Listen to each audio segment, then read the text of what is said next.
Hello everyone and welcome to this UniTaster Tuesday if you're watching live, or if you're watching back on the On Demand Hub, the UniTaster catch-up session, where we introduce different subjects every single week when it comes to picking courses and universities. Today I'm delighted to be introducing university courses in architecture, and I've got two exceptional speakers for the event. I'm joined by Des Fagan. Des is the head of architecture at Lancaster University, and also joined by Alice Vellender. Alice is a student recruitment and outreach officer at the University of Gloucestershire.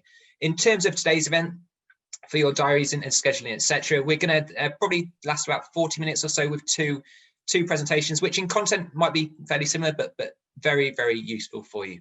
If I can now introduce our first speaker, that's Des Fagan, head of architecture at Lancaster University, with two things essentially: a guide to what to expect on an architecture course, and also touching on the route to becoming an architect. Over to you, Des. Okay, so yeah, thank you. My name's Des Fagan, and I'm the head of architecture at Lancaster School of Architecture. And I want to tell you a little bit about what to expect, I suppose, in a School of Architecture, a little bit about the subject itself. So welcome today to this talk.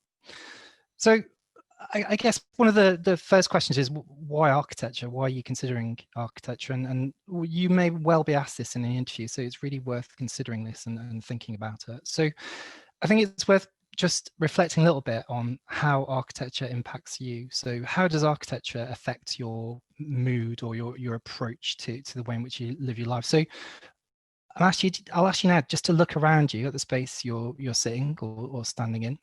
How is that space around you making you feel or think or react?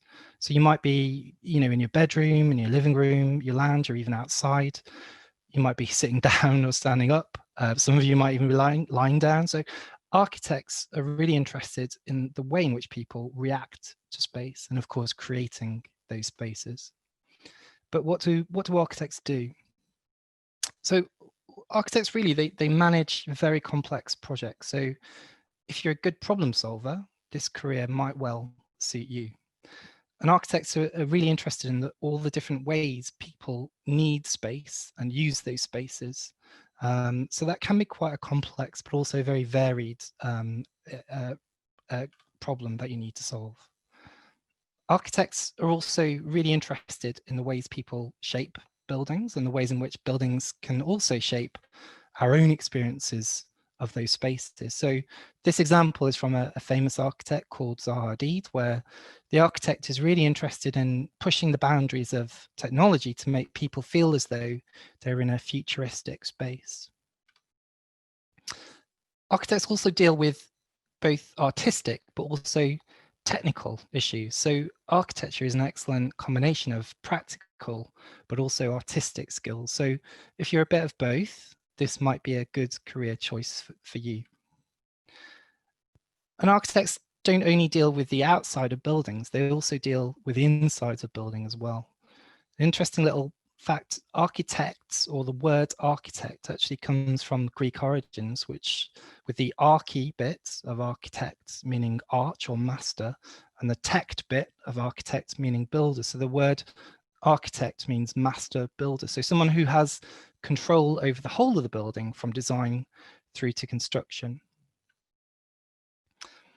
And as architects and as buildings themselves actually contribute something like 40% of all global CO2 emissions. This is from kind of construction materials and also the heating and cooling of buildings, which is very carbon intensive. We also need to really be at the forefront of sustainable change to respond to the climate emergency. And architects and people who become architects can do this by designing in ways that reduce carbon emissions and promote renewable, efficient energy sources like solar power or wind power. So if you're interested in changing the world to reduce carbon emissions, architecture is a great place to start. And architects don't just work at the scale of the building, they work at the scale of the city as well, with the communities and with the people that live in those cities. So example shown here, Masdar City on the left is meant to be the first carbon neutral city, sustainable city by Foster and Partners. And interestingly, the building on the right is a power station that generates heat for Amsterdam. But the architect also designed it as a dry ski slope as well. So the work of an architect is very varied, it's very different, it can be quite imaginative, but it's also quite technical as well. And it really does require imagination and technical ability. It's very, very varied as a profession. So as Jon was saying earlier, let's talk about the routes to becoming an architect. So the length of time to train can be a long one. It's up to 7 years to become a professionally qualified architect. Some people prefer not to go the full 7 years and prefer to use it as an excellent general degree, and I'll talk about that in a little bit. The blue arrow indicated here is probably where most of you will be right now. So doing A-levels or doing BTEC or foundation, or just thinking about applying to university. And this is your part one. So this is what we're kind of here to talk about today, really. In Lancaster, it's called BA Honours Architecture, but it's generally called RIBA Part 1 or the Part 1 course. And this is the 3-year undergraduate course offered by universities. And it's really the first step in your career to becoming an architect. Often, following those 3 years, many students prefer to gain experience, make some money by taking a year out, working in practice. And this also contributes to the 2 years experience required before you can qualify fully as an architect. Then after that 1 year out, you then need to do a part 2, which is a postgraduate course called the Master of Architecture. Subsequent to that, students then work again in practice, do another year out in practice where they're earning money, but getting experience as well. And then finally, you need to do something called a part 3, and then you'll be able to call yourself an architect. Now, as I said before, not all students do go the full 7 years and become an architect. The course, or the BA Honours Architecture course, undergraduate course, is an excellent general degree. And we've had students going into leading positions in marketing, design, games design, interior design, planning, and property investment jobs. So it's an excellent general career choice. But with that added specialization of becoming an architect at the end of a 7-year period. As you may know already, some of you might be interested and done a bit of reading around of architecture. There are 2 key organizations that provide professional accreditation and registration. So you've got the ARB, and they're the Architects Registration Board, and the RIBA, the Royal Institute of British Architects. And these are quite important kind of organizations, because they, the ARB makes sure that the content of what courses have to offer will prepare them well for practice, and they will register you as an architect. And the RIBA is a little bit different. It makes sure that the courses are distinct, that they have clear selling points or difference, and make sure that you come out of the course with the skills needed for industry. So yeah. So another question I get often is, what subjects should I study for architecture? Well, at Lancaster anyway, and in a lot of universities, there's no one subject that we ask for in terms of studying architecture. So if you are thinking about, what do I choose, what subject, there is no one subject. And actually, because as has been before, the role of architects is often really varied, I think it's good to have a range of different subjects. I would say if pushed, most of the students that apply to us, primarily, a large percentage of them have arts, maths, English and science as subjects, but there's no one A-levels, no one BTEC that you require. Most universities don't specify a subject in and of itself. I think it's also quite useful to mention that at Lancaster anyway, you do not require an art subject, but many universities do require a portfolio of drawings to submit along with your application. So if you are thinking about applying to architecture, just bear in mind that you may need to submit a portfolio of your design drawings along with your application interview, but I can talk a little bit about that later on. So in summary, there's no specific courses that help, but I would advise possibly that art and design or some kind of graphic design subject does actually help towards application.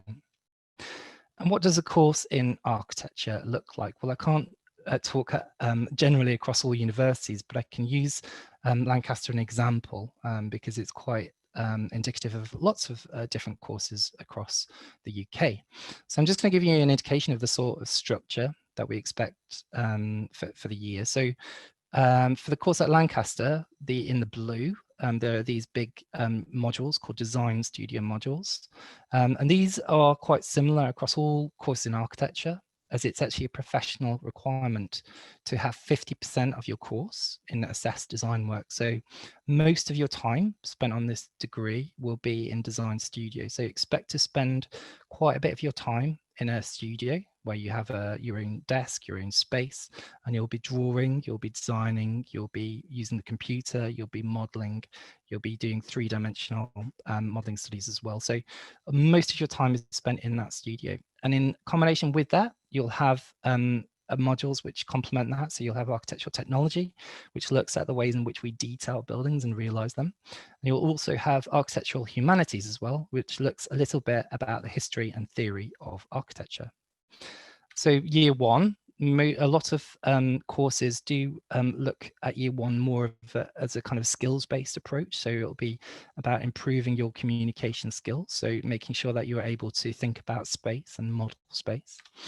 And then moving into year two, the complexity increases, but you'll realize that actually that design studio is still there. So it's still a core part of most schools of architecture, that 50% of your time will be spent in studio. So in year two, effectively, design increases, the complexity of design increases a little bit. Structure can remain quite similar, so you can have a technology and humanities accompanying it. And as you move forward, we ask you to look a little bit more at communities, a little bit more about how to create briefs of building, and a little bit more about the detail of building as well. So getting a little bit more into the technical detail. A lot of universities also really enjoy live projects, and Lancaster is also one of them. So a lot of universities realize that practical real skills that you will have in your workplace are really important to test at university as well. So a lot of what you will be doing hopefully will align with real projects that are being built and being made. And there's also field trips to consider as well. So in the past, we have gone to lots of different European and in fact international cities. And what this does is it gives you a great opportunity to look at exemplary architecture, not just in your own town or city, but across the world. So it's really important to meet others and to speak and understand different types of architecture as well. And then into third year. And third year, again, you've got that studio module, which is 50%. But then for the course in Lancaster, for example, we look a little bit more about professional practice. So we look at the way in which you practice and you're asked to work. So we'll look at kind of CV preparation, we'll look at what to expect in the office. And in addition to that, there's the humanities, which is kind of like an extended dissertation. So it's a bit of writing, but it can also be a made artifact as well.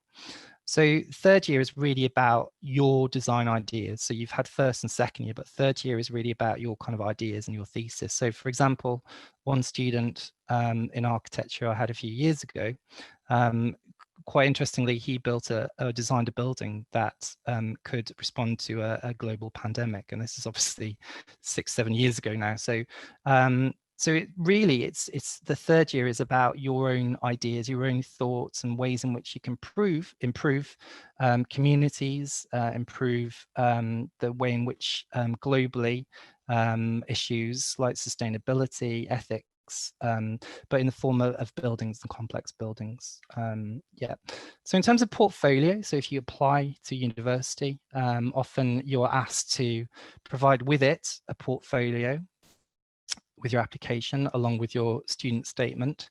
You might even be asked to an interview as well. So for the portfolio, I've just included here probably my top 5 tips for application, really just to remind you of what to think about. I think number 1 has to be just make sure that you read the portfolio guidance really carefully. So not every university has the same portfolio guidance. Some prefer kind of several pieces, some prefer your entire portfolio or lots more.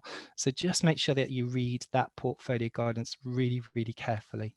Second is try to show a mixture of media and techniques. So don't just put a portfolio together that has, say, pencil drawings of buildings. What we want to see normally is a mixture of media and techniques. So it might include photography, it could include different media of color, it could include even model making as well. So show us that you have a broad range of skills that you can apply to the course.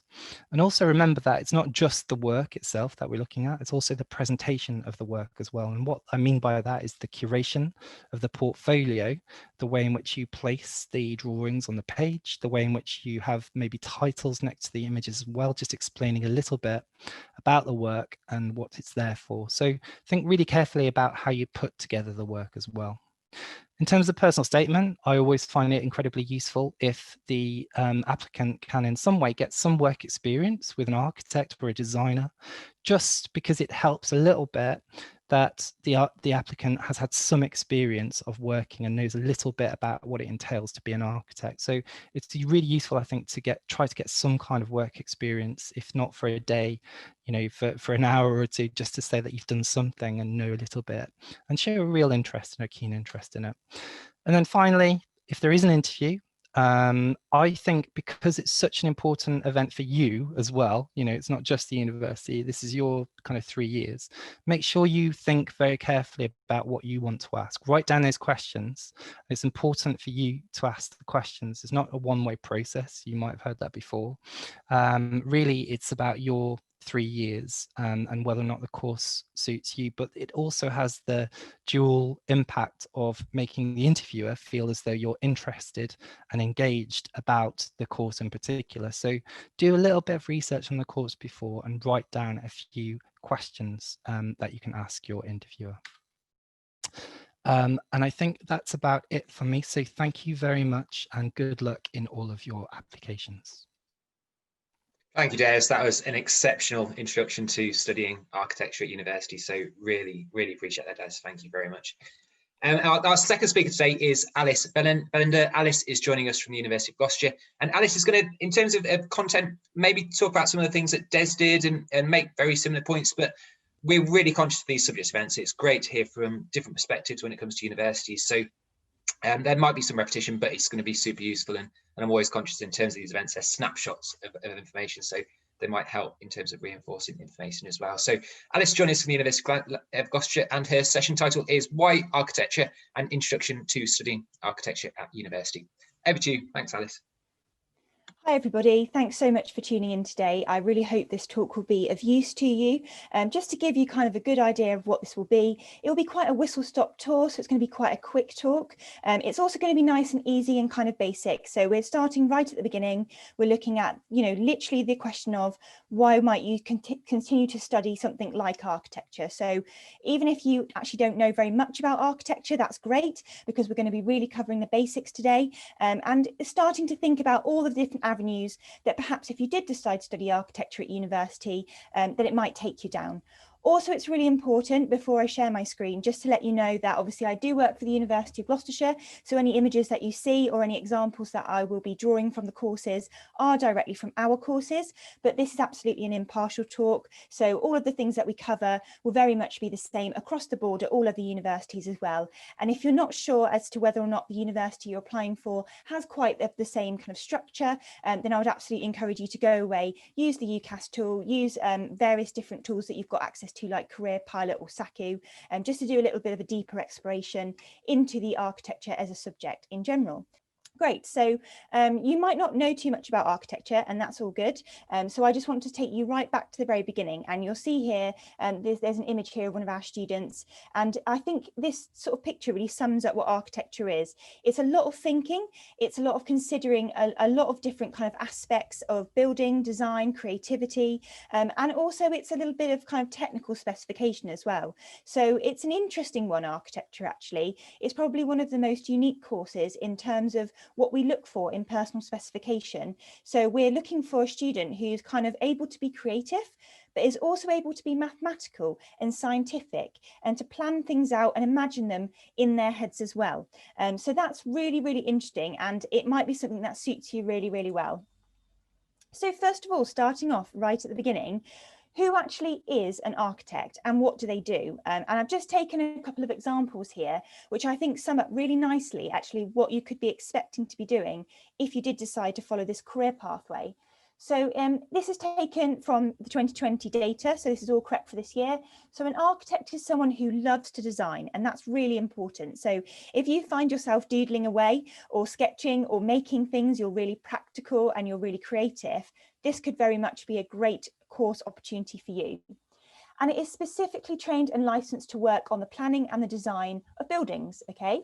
So you'll be looking literally at buildings from conception, so through right from the beginning, the first sketch, the idea that you had in your mind, right the way through to actually working with contractors, building that, working with clients, and then seeing your finished product at the end, and then hopefully having a think about how the people moving into that building, whether that be commercial or private housing, it could be a number of different things, how it affects the people that are actually going to be using that building on a daily basis. So it's really important as well that you're quite an empathetic person and you're quite in touch with kind of other human beings and the needs that that brings.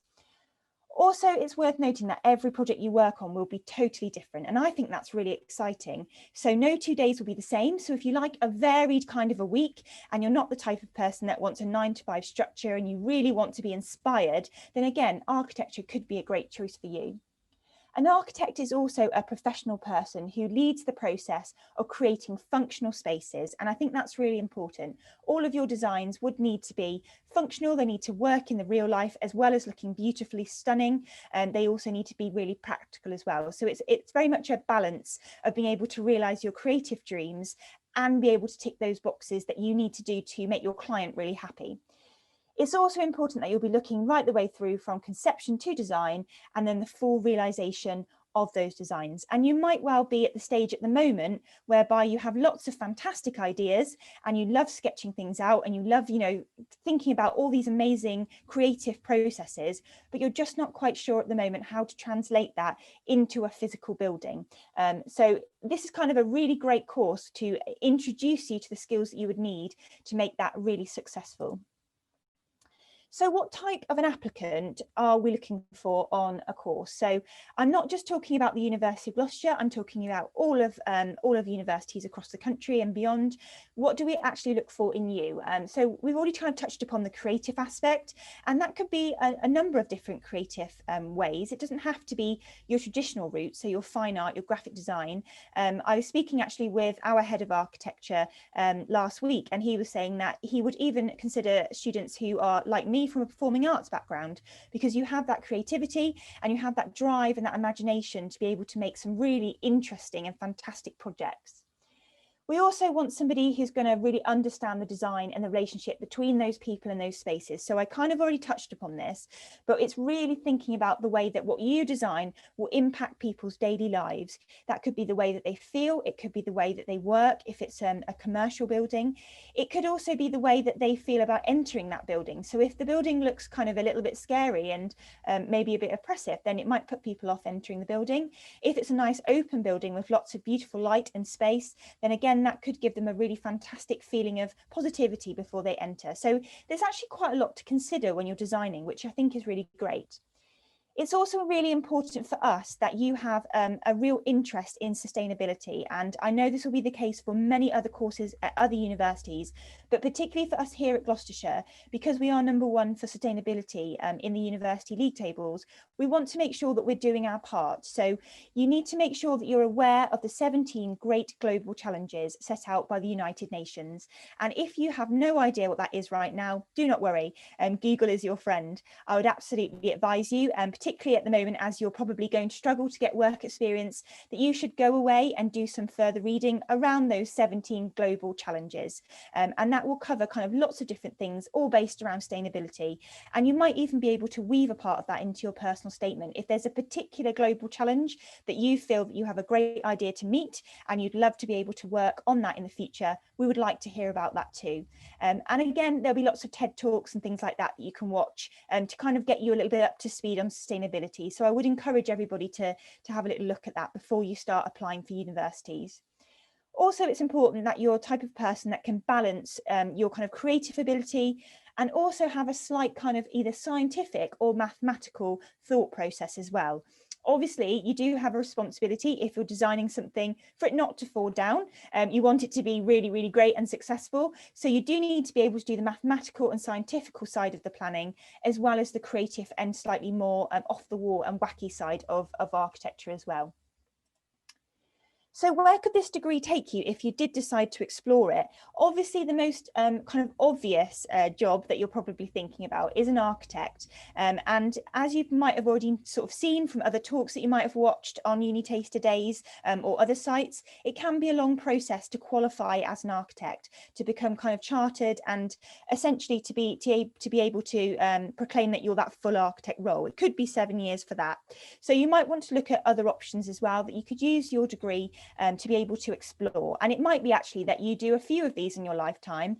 You don't have to stick to one job role, and lots of people do change jobs and change roles. And it might even be that when you're applying to university, you think that you're dead set on wanting to be an architect, and then actually partway through university, you try something that makes you think of one of these other types of job roles. So I've got a list here on the screen, which I hope you can all see, and it's just kind of giving you an idea of a few things that you might not have thought about. So, for example, town planning. Absolutely something that you might find yourself going into, and a great way to be able to influence your local area. And that might be of real interest to you. You know, how can you give back to the community within your role? Other things that you might not have considered as well, project management. So we do look for, in someone that might be considering studying architecture, we do look for quite a level of confidence. So if there's anything that you can do either at school or college or extracurricular wise, that will show us that you've got that confidence, that drive, those excellent communication skills and that ability to be able to communicate effectively with your peers and with other kind of delegates, then that would be really useful to know about as well. And we would love for you to tell us that kind of information on your personal statement. Obviously, you'll also probably be fairly familiar, I should think, with a few at the top there. So interior architect and designer. Again, of course, you need all the practical skills, you need your CAD drawing, etc. You need all of those specificational skills that we would teach you, but also you need to use that creative side of your personality. And it might be that you want to focus more on the inside of buildings as opposed to the outside of those. So that's just to give you a little bit of a snapshot. All of this information obviously is taken from 2020, but if you did want to have a look at other kind of jobs that this type of a degree might give you, there's lots of online tools that you can gain access to, and I'm sure that there'll be lots of tools and resources you can find, certainly on our website, but also on the UniTasterDays website as well. So what are the benefits of studying something like this? It can be quite involved, it's going to take quite a lot of effort, and you need to be fairly committed to doing something like this. So what are the benefits? Why would you want to give up your time and really dedicate your life to architecture? Well, there's a few different reasons that I think are really important. So we know that it's going to be very creative. We know that it's also going to be very varied. So again, it's not going to be boring at any stage, because actually you're in control and you're able to really kind of map your pathway in terms of what you work on in terms of projects, which is really cool. Also, job security. Now, I think this is something to actually speak about at the moment, particularly currently, as we all stand at the moment, the jobs market in some areas isn't growing. Well, it absolutely is in the construction industries and the architecture and environments kind of subject areas. So you can pretty much be fairly assured that you're not going to struggle to find yourself a job if you chose to take a degree in architecture. Architecture is actually one of those professions that is listed on the government website as being endangered, because we're not having enough students coming forward to study for professions such as these. And of course, we need architects, because without those architects, how will we build those new buildings? How will we preserve the older buildings? It's a really important job role. So I think it's very important to know that actually there are lots of job opportunities there for you, and that's a very positive thing to hold on to. It's also great because you'll be able to choose the kinds of areas that you work in. So perhaps if you're interested in public tasks, you might decide to build things like libraries, for example, and that might be something you want to focus your career on. Or it might be that you're more interested in the private sector and working for those wealthier clients that perhaps would like you to design some fantastic and interesting homes for them, or second homes, in fact. And that's just something that you might like to think about. You could also be self-employed, so you would have a lot more ownership on when you work, how you work, and where you work as well. And I think it's important to note that as being an architect, you can be very mobile. So if you choose to move around the country or even globally, there's still going to be work there and available for you. So that's a really exciting aspect that you might wish to consider. And you might wish to work for charity sector as well. So if you're interested in giving something back, particularly around that sustainability kind of area that we spoke about earlier, then that might be of interest to you too. Now, what about money? Now, you might be driven by money, and lots of people are, and that's a perfectly good reason to kind of think about considering a role in architecture, because actually you might find that your graduate salary is £25,000 a year. Now, that is a fantastic graduate salary, really brilliant, and that is only a starting salary. So as you work through your chartership, and if you do decide to become a fully fledged architect after those 7 years, you can expect this to rise considerably. So your undergraduate starting salary is £25,000 and up. Your postgraduate salary, when you decide to do that sort of next level of working to those specifications to get you qualified, you might find that you're on 30 or 35,000 a year, which starts to creep up quite nicely. And then as you sort of reach the end of your course after those 7 years and you are fully chartered, you've done all of your 2 years in industry to get your experience that you need to be signed off by REBA, you might find yourself on 40,000 and upwards. And you'll see there an amazing figure on the screen. If you decide to move and work in London, you could even be earning 70,000 and upwards. So there is real money in the industry, which is great. And particularly if you're driven by things like that, it's certainly something to consider. So when you're choosing what course you might like to do and what university you might like to study at, it's worth bearing in mind what facilities are on offer. And you'll see the picture behind me. It's a lovely sunny day behind me, you can see. This is our Francis Close Hall campus, which is where we host our course. So you can see it's quite, I suppose, old-fashioned in a way, and it's some beautiful architecture there behind me. But actually, you might not like that. You might like to be somewhere a lot more kind of modern and up and coming. So it's worth bearing these things in mind when you're picking the university and making those UCAS choices. So some of the things that we're working on at the moment are some brand new facilities, which will be opening in September 2021. They'll be hosted at the campus behind me, but they'll actually be a new purpose-built facility. And as part of that, you'll have a dedicated space to work cross-collaboratively actually with other undergrad courses, such as our quantity surveying courses.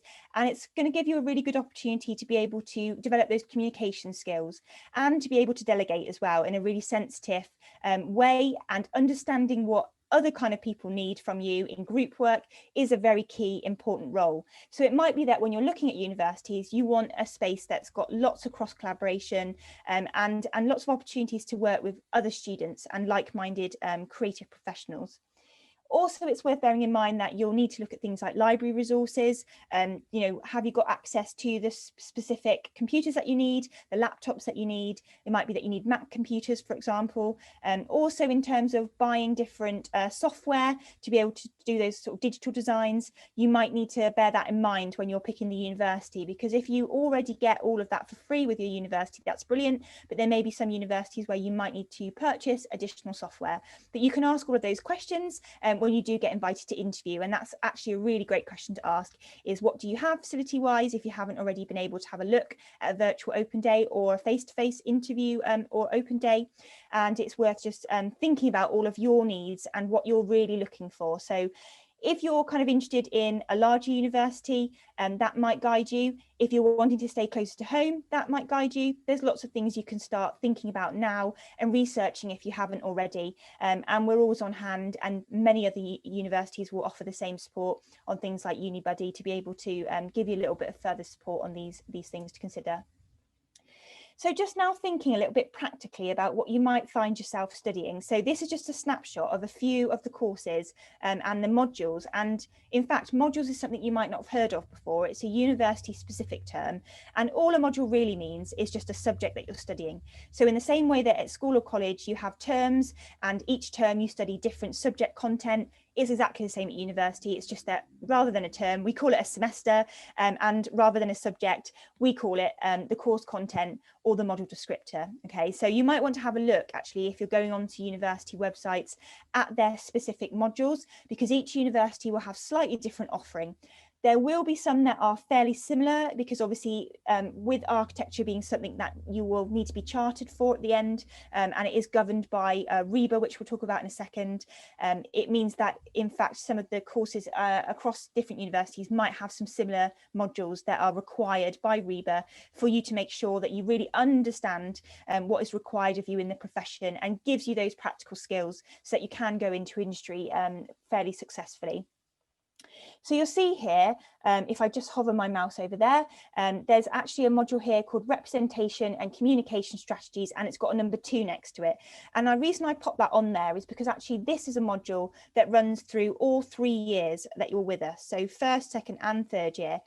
And the reason that that happens is because there are some skills, such as communication, that you need to be really confident in by the time you graduate from your undergraduate degree. To be able to take you to the next steps or your year in industry, you have to be a fairly good communicator. So we think it's important that we actually repeat some modules as you go through the years, and that I'm sure will be the case for many other universities as well. And then there's a few things on here that you might sort of recognise from other universities you've looked at. So public building design, we want to make sure your design skills are really up to scratch. So we're looking for that kind of raw creativity when you apply, but actually we're going to polish you up and make sure that you have all the correct skills by the end of the course. And that might include hand drawing as well as digital drawing as well. So don't be frightened to have a go at hand drawing, particularly at the moment. If you've got a bit of spare time on your hands, doodling and having a play around is a really great way to kind of enhance your portfolio, which we will require. So I mentioned earlier something called REBA.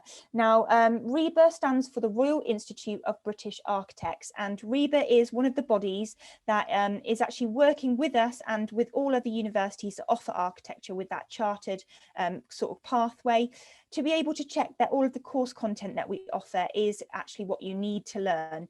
So it is checked and it is verified, and it's very much to ensure that what we're teaching you is appropriate and will cover all of the knowledge that you need to get that job, hopefully in the industry fairly quickly, which is great. You'll also see something on there called the ARB. That's just another governing body that we work with. You might already be familiar with these if you've done some background research. If not, this is a great opportunity to start, and you can have a look on their websites and just have a read around kind of what they do and kind of where their profession sort of lies. So these guys are also interested in the sustainability as well. So all of those kind of new ways of thinking about architecture, bearing in mind that we are, you know, at the moment facing quite a global crisis in terms of global warming, and we need to take responsibility for that. These guys help us to design those pathways to be able to give you a clear understanding of how you can contribute to that in a really successful and interesting and innovative way. So if you do decide to apply for architecture via UCAS for 2021 or beyond, what do you actually need to bear in mind? Well, there's a few things that we definitely need from you, and this will be the same for all universities, because as I discussed before earlier in this session, we really require you to be able to use your creative side, but also to be a little bit scientific and mathematical as well. So we will need you to have a strong maths at GCSE or level 2 qualification. Okay, and that could be an access to HE. It could be kind of something that you've taken at college. If you're a mature learner, that's no problem, as long as you've got that level 2 qualification in maths at a grade C or 4 or equivalent. Okay, and that's not likely to change anytime soon. So you do need to make sure you've got that under your belt. Another one that we really need as well, because we will be expecting you to communicate in a written way as well as you know, in a communicative way, is a strong English at GCSE, and again that needs to be level 2.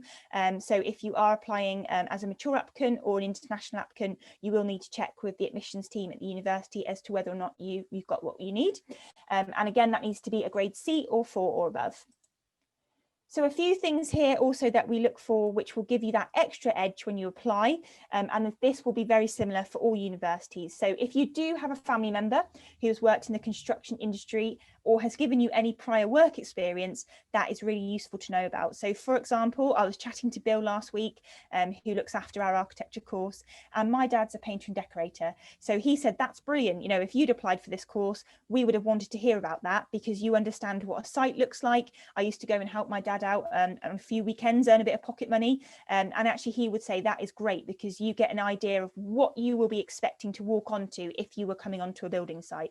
So if you know you have any parents, guardians, friends, family, any kind of friends of the family who are in construction who can give you an afternoon or a day, just getting a real feel for what it's like to be boots on the ground, then we would encourage you to do that if you can. Not a disaster if you can't get it. You know, we do understand at the moment that's challenging, but it's just something to bear in mind if you do have it. Also, another desirable thing that we look for is to have a maths or a science or a psychology at A level. And you'll see that's quite broad. So there's no kind of pattern that we necessarily say you must have this for A level or BTEC, but it is something that we would like you to kind of bear in mind when you're choosing your A levels. If you haven't already, then I would just bear that in mind and try and kind of keep your creative and your scientific and your mathematical skills fairly even across the board, because we will look for all of those. Again, it's not a necessary requirement. So if you don't have it, don't panic. But if you do, it's a real bonus. Another bonus as well is to have studied an arts-based subject, and you might be surprised to hear that things like drama, music, performing arts and media are all classed as creative subjects when we're talking about this as well. So Bill was saying to me actually last week that I studied performing arts at university and at A level, and he said that would be brilliant because actually it shows you can be creative and innovative and you can be a great communicator and think in a different way. So if you have picked more arts-based, even if it's dance, for example, or media, then we would also like to hear about that too. So don't miss any qualifications off of your application. And if you're not sure, give us a call and just check with us and we'd be happy to let you know. Okay, brilliant. So the practicality of it then, what you actually need to do to be successful is you'll need a live UCAS application form, and that will be the same for all universities across the country. Your school or college will help you to do this, and if you're a mature learner and you're applying independently, there's lots of guidance on the UCAS website to help you to set that up, but you will need to get that done fairly quickly. You'll also need a really strong personal statement, and a lot of people kind of worry about personal statement, but actually all we look for is that you've really given us a taste of who you are. The clue is in the name. It should be all about you. It's a personal statement, okay?